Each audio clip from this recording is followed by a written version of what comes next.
Hello and welcome to Miss Hannah Loves Grammar. In this video we'll be answering the question, what is a finite verb? Well, a finite verb shows both the tense of the verb and specifically the person involved or the number of people or things involved in the sentence. Take for example, I walk. From that verb, I understand it's in the present tense. And specifically, I in the first person suggests there is just one individual involved, myself. If you want to spot a finite verb though, ask a simple question. How many verb words are there in the sentence you're looking at? If there is one, it is automatically a finite verb. But if there are more than one verb in the sentence, the first verb in the sentence is automatically finite. So let's take our first example. I examined the crime scene in horror. The only verb in the sentence is examined. And from this example, I know it's in the past tense that I saw this crime scene. I'm telling you that I am the person and the only one who saw this crime scene. It's automatically a finite verb though, because it's the only one in the sentence. Let's take on our second example. I jumped at the chance to play their drums. As you can see, jumped is the first verb in the sentence. Though you could technically say to play involves another verb phrase. But even though there is more than one verb in this sentence, the first one, jumped, is finite. It locates that I was involved, that I really was keen to play the drums of this person. It's important that we remember, a finite verb is the first in the sentence or the only one in the sentence. It tells us the tense, the person, or the number of things involved in the doing of the sentence. So, spot the verb in the sentence and specifically identify if it's finite. Hit pause if you need thinking time. So, what did you find? How did you get on? Kim walked down the catwalk with confidence. Well done if you realised that that is a finite verb.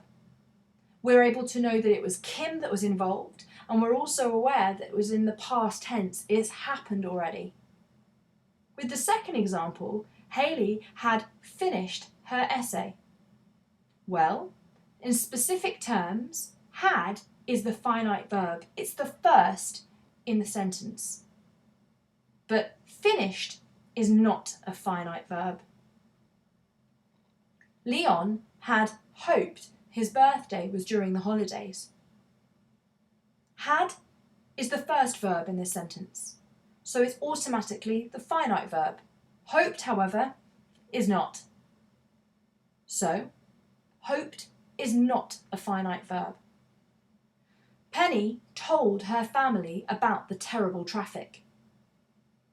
The only thing that we learn about the action of the sentence is that Penny told her family. Told is the only action, is the only verb, and it tells us that Penny was involved and what she did, hence why it's the finite verb. Now it's your turn.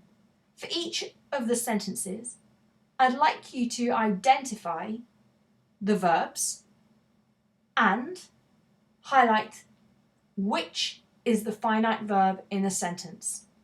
Hit pause if you need thinking time. So, I wandered in the desert for a month. Wandered is the only verb in that sentence, so automatically it is a finite verb. He hated the weather today. Hated is the only verb in that sentence also, so that is also a finite verb. They were lost without Wi-Fi. So were is the finite verb here. It's the first of to in the sentence. It informs us that the people were very confused and very unsure of what to do without Wi-Fi. Yet the second verb, lost, is not finite.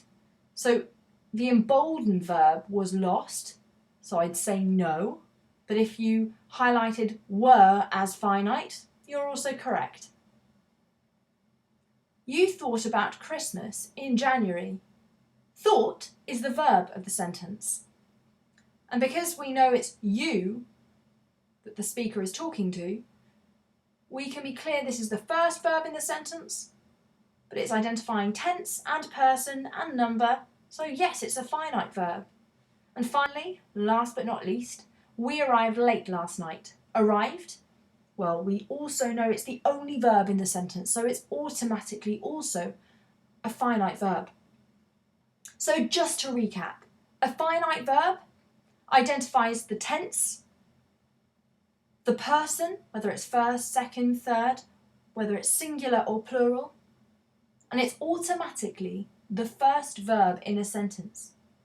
If there's more than one verb in the sentence, then that's obviously just the first one. And if there's only one verb in the sentence, that verb is automatically finite.